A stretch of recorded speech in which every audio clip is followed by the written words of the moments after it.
12 fantasy update. Let's get right to the business here. Happy birthday to Flex. He's crying. I knew it was coming, but happy birthday, bro. Welcome to the Dirty 40 with the rest of us. Um, Stay positive, man. Once you turn 40, everything starts to break down. So do your best. Stay healthy. I know you will. But let's get back to the notes. Throwing my my news thing here. All right, get ready for Turkey Day.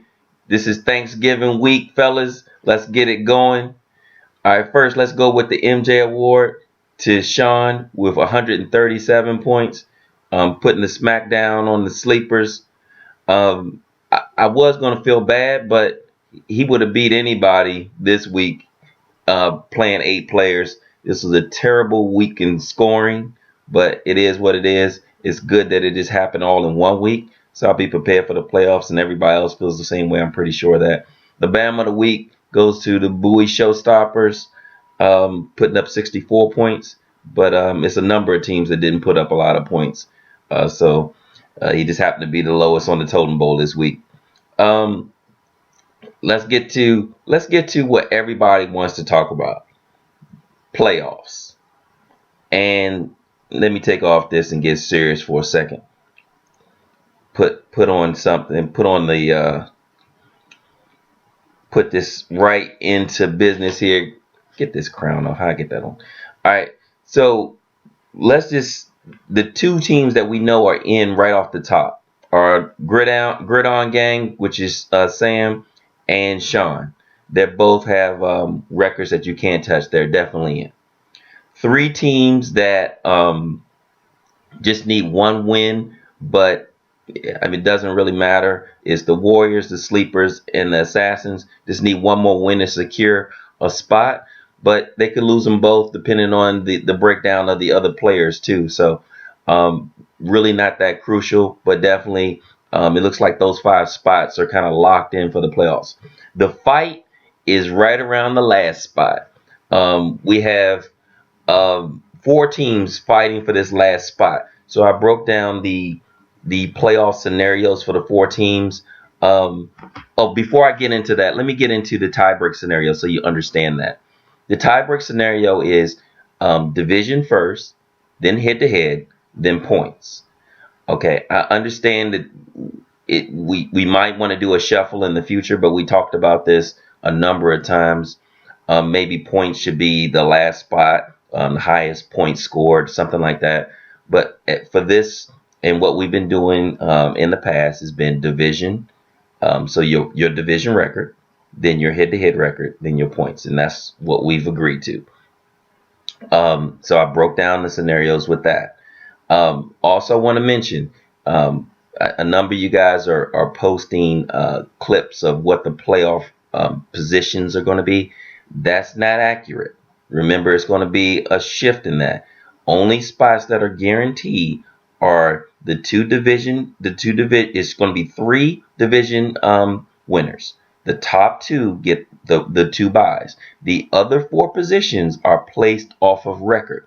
So that clip it that you saw of the sleepers in the 3rd spot is not accurate. They would drop down in that scenario to a 5 seed, which would put Sean at a 3 seed because he has a higher record. So it might be the same teams in the playoffs, but the shift will be different. So I just want you to be aware of that the matchups could easily change depending on the record and the placement of the teams. And Sean has the tie break, I believe, on people, so he probably has the 3rd seed locked up. He can't get a bye at this point because, well, he could get the bye if he wins that conference. But that's pretty much how this works out. So let's get to the other 4 spots that are available. The other 1 spot with the 4 teams that are fighting for it. Well, let's start with the Philly crossovers. You need 2 wins, obviously, and you need this scenario to happen for you. You need a split. You need the Chasers, the Dogs, and Dolphins fans to all go 1-1 for you to make the playoffs, because you don't have the tie breaks on anyone except for uh, except for the Chasers, but he has a better conference record. So you need a split and win it with a game ahead of everybody. The Chasers, you need the 2 wins as well. You have the tiebreak on the Finns and the Dogs, and just like I said previously, you have a better conference record. So right now that works for you. But the Dogs have a good conference record too. Um, and his So let's go down to the Q Dogs. Now the Q Dogs, you also need 2 wins. All these teams are 5-6, so you need 2 wins. Um, you have the you need to win this second game over the Finns, because that's one of your games that you have to face. You have the tiebreak over Philly and the crossover, so you're in the driver's seat. Um, and you had By winning your last 2 games, there are 2 conference games that'll put you in a better conference, a better position to be able to get maybe not just a 6 seed, but you could possibly get a 5 seed, depending on the scenarios and how things are playing out. Dolphins, Finns, you need 2 wins as well. You have the tiebreak over Philly and the crossover. No, you have the tiebreak over Philly, and you need the crossovers to lose. That's huge. You need them to lose because they own the tiebreak. Actually, I need to make that note too. The Dogs, you need the crossovers, the end zone chasers to lose a game as well, because he owns the tiebreak. So that's the big thing, is you need Flex to at least split, because he owns the tiebreaks on you guys. So Dogs and Finns, you need the chasers to lose one. You also got to take care of your own business. So first things first, win your 2 games, and you have a legitimate shot of making the playoffs. That's goes without saying. Bowie showstoppers, you put up a lot of points this year. 4-7 is going to be tough to make the playoffs because of the scenarios and the tie breaks. It's a good chance you won't make the playoffs this year. Thank you for playing. Continue to work hard. His 2 games make it difficult for him. Same thing with Dorset Fan, 4-7. The scenarios don't work in your favor, because it's a lot of head-to-head games that are up against these 5-6 teams. So with them winning one more game or anything like that, the scenario and the odds of you making the playoffs because of the tiebreaks between the others is going to be slim to impossible. And we already know that Team Brooks has gone fishing 2 weeks ago. So that speaks to everyone in the league. So as you guys continue to push through, we got 2 weeks left.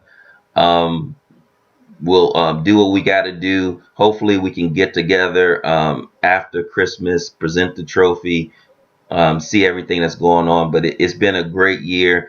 Very interesting and challenging this year, with all the injuries and problems that we've dealt with the league, and the officiating, the scoring, and things of that nature. So all I would say to you guys is continue to work hard, continue to do some homework, fill those gaps. Another 4 or 5 players went out this weekend. So we got to do what we got to do to make the playoffs. For the people that aren't in the playoffs, better luck next year. And the guys that are trying to make the playoffs are already in. Congratulations. Continue to fight. Enjoy Turkey Day, man. Enjoy the family. Be safe. If I don't get a chance to see you, enjoy the Cowboys playing on Thanksgiving. We'll send some more IMs and memes and whatever. Enjoy it. Put my cowboy hat on. Enjoying my cowboy victory after losing 7. So guys, if you're out on your bike, do wear white. Happy birthday again, Flex. Be safe, man. Don't get in trouble. Peace.